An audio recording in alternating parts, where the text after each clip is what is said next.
आणि त्याच्यामुळे आता आपल्या जीवनाच्या मध्ये काय फायदा आहे?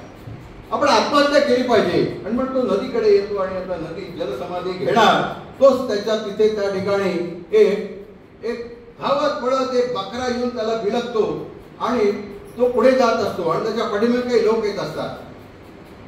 ते म्हणतात तुमचं काय चाललेलं आहे? म्हणजे हा बकरा आम्हाला काली मातेला बळी द्यायचा आहे.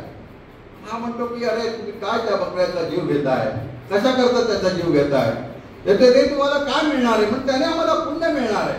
पण म्हणे जर त्या बकऱ्याच्या ऐवजी जर तुम्ही नरबळी दिलात तर तुम्हाला आणखीन पुण्य मिळेल ना. हो म्हणे मिळेल, पण आम्हाला नरबळी असा मिळणार कुठे? काली मातेला नरबळी दिला तर खूप मोठं पुण्य मिळेल, पण असा नरबळी आम्हाला कुठून मिळणार? म्हणजे मी तयार आहे. हा आत्महत्या करायला नाही आलेला, हा सांगा की आपलं जीवन व्यर्थ आहे, काही उपयोग नाही.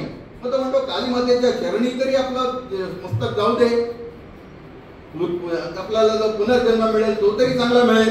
आणि म्हणून तो म्हणतो माझी तयारी आहे. मग ते म्हणतात तुझी तयारी तर काय हरकत नाही, तो बकरा तर पळून जायचा असतो तो पळून जातो.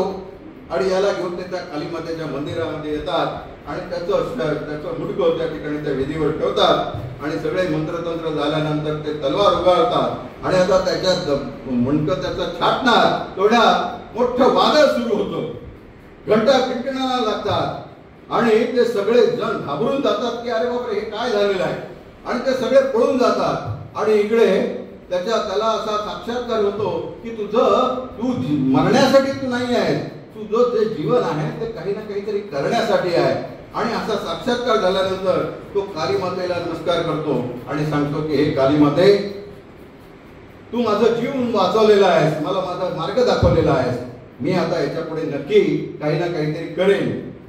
आणि मग तो धावत पळत तो घरी येतो आणि पुष्पा सांगतो की असं असं झालं आणि काली मातेने सांगितलंय मला की काहीतरी तुझ्या जीवनात घडणार आहे, तसं तू केलं पाहिजे.